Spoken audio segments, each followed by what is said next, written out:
Greetings. After this most recent quarter where we saw the worst quarterly performance in equities and bonds that we've seen in recent years and culminating in the worst month we've seen in the last several years, I thought I'd do something a little different. I'm going to share a story with you. We'll go back to 1960, and Vince Lombardi was in his second year of coaching at that time it was the lowly Green Bay Packers. But in his second year as head coach, he took them to the championship game where they lost to the Philadelphia Eagles. And during the offseason, the players and the media, all the conversation was if we just make some minor tweaks and changes, we can win the championship game in 1961. Well, the first day of training camp, July 1961, the teams gathered on the field. Vince Lombardi comes out holding a football and stands in front of the team and says, "This is a football," where he proceeded to take them through basic tackling drills, running drills, passing drills, blocking drills, and we're going back to the basics, because if we take care of the basics, then we can win the championship. Why am I sharing this story? Because when we go through a quarter and actually a year like we've gone through so far, it's like, let's go back to the basics of financial planning and investing. Why do we invest in stocks? Well, the reason we invest in stocks is because over time, they give us one of the best real rates of return of any other asset classes.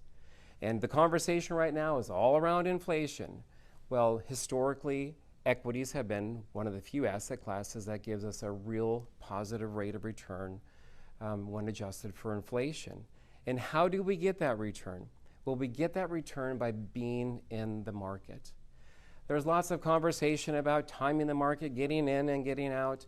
But the problem with that is nobody can consistently time when to sell out of a market and when to buy into a market.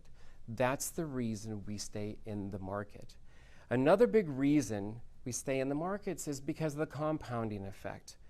And as I was preparing my thoughts for this talk, I went back and looked at September reports from the end of the quarter, the end of the month. And I don't know why it just resonated with me, but almost all of our investments paid a dividend. Well, we took those dividends and we reinvested those into those funds, and we bought more shares, which means next quarter we'll reinvest the dividends that we receive next quarter and we'll buy more shares, but we'll have a larger dividend because we've got more shares.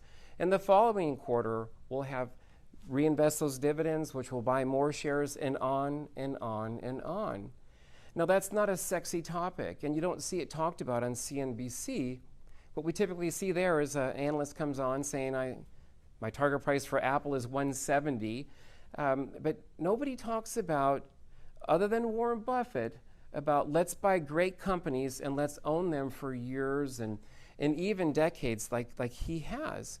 Because over time we get that dividend, the growth of that dividend, increasing number of shares, all while the companies are buying their own shares back. So we may not have a large percent of ownership in these companies, but over time we gradually get a larger share in each one of these companies.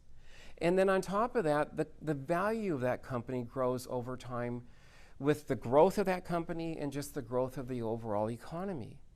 But to get that compounding and that growth in that share price, we have to be invested in companies. And we can't decide when to get in and when to get out. There's an old cliche that says it's not about timing the market, it's time in the market.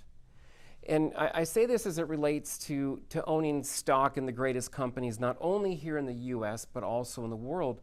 But this also relates to bonds. Now, bonds pay the bond funds pay a dividend every month. And so every month we're buying more shares of that fund. And every month our dividend goes up because we have more shares. And so we've got that compound effect there.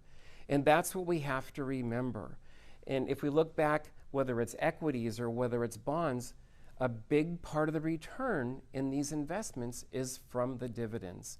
And the only way that we participate in that is by being invested. So I just thought it would be a great opportunity. Let's go back to the basics. Why do we invest in these asset classes? And the reason is for longer term, higher expected returns than we can get from other asset classes. So As I share that with you, I know the topic of conversation right now is inflation, and this goes back to why we invest in equities. So I'm not going to talk as long this time.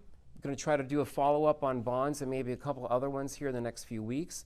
But please share any questions or comments you have with us. We'd love to hear back from you. So thank you for your time today, and I look forward to talking with you soon.